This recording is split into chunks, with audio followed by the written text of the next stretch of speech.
Hi guys, this video pala is last Saturday night pa. Location is Pansol, Laguna. Na-invite kami ng uncle ng hubby ko. Ang bilis lang din ang biyahe as in. Mga 6 or 6:30 kami umalis dito sa Caloocan.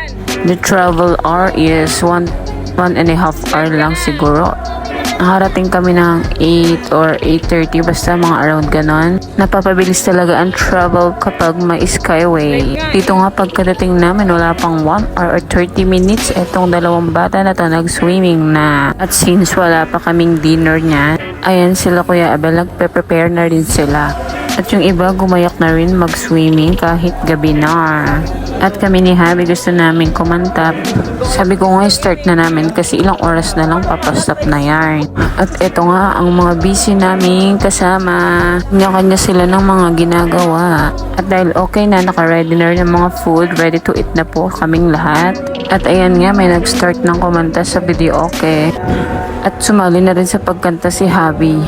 Mukhang shy pa siya dyan kasi wala siyang charbat. At kapag ganito nga ang kaharap na namin ng videoke, nagbablangko kami kung anong kakantahin namin. Unang kantang Sinalang Jopay.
Sakali mang magbuhos na ito'y aking matitis.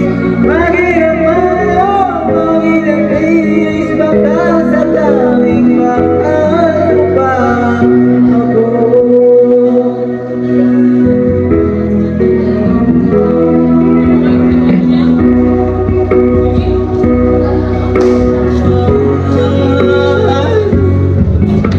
Pag-ibig na inalay ko sa'yo, mahal, pagkat ako ngayon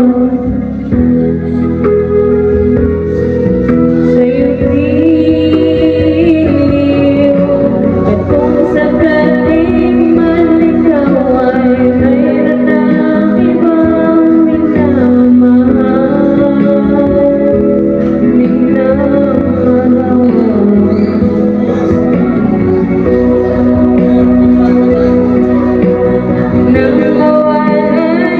ang pag-ibig mo sa piling ko.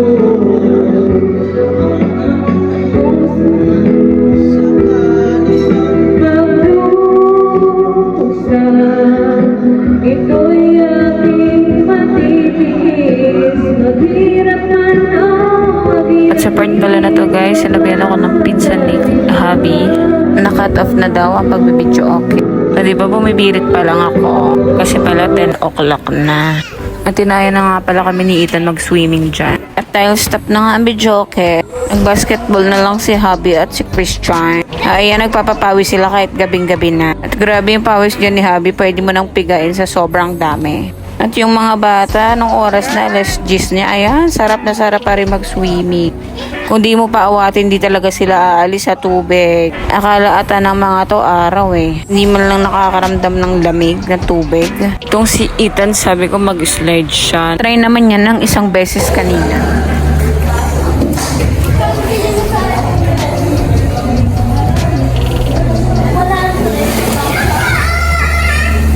At for the sopa sila dyan, kaya busy-busy ang mga person.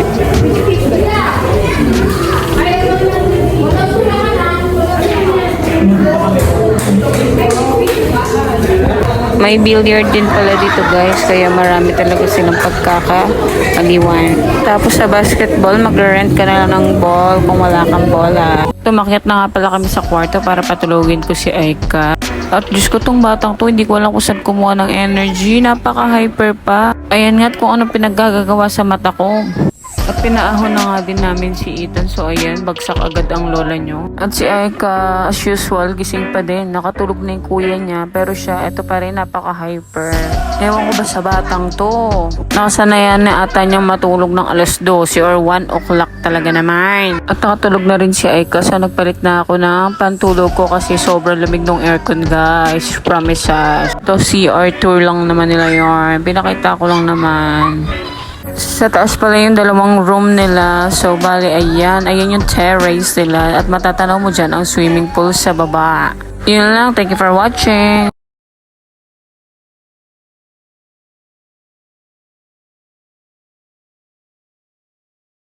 Ayun lang. Bye.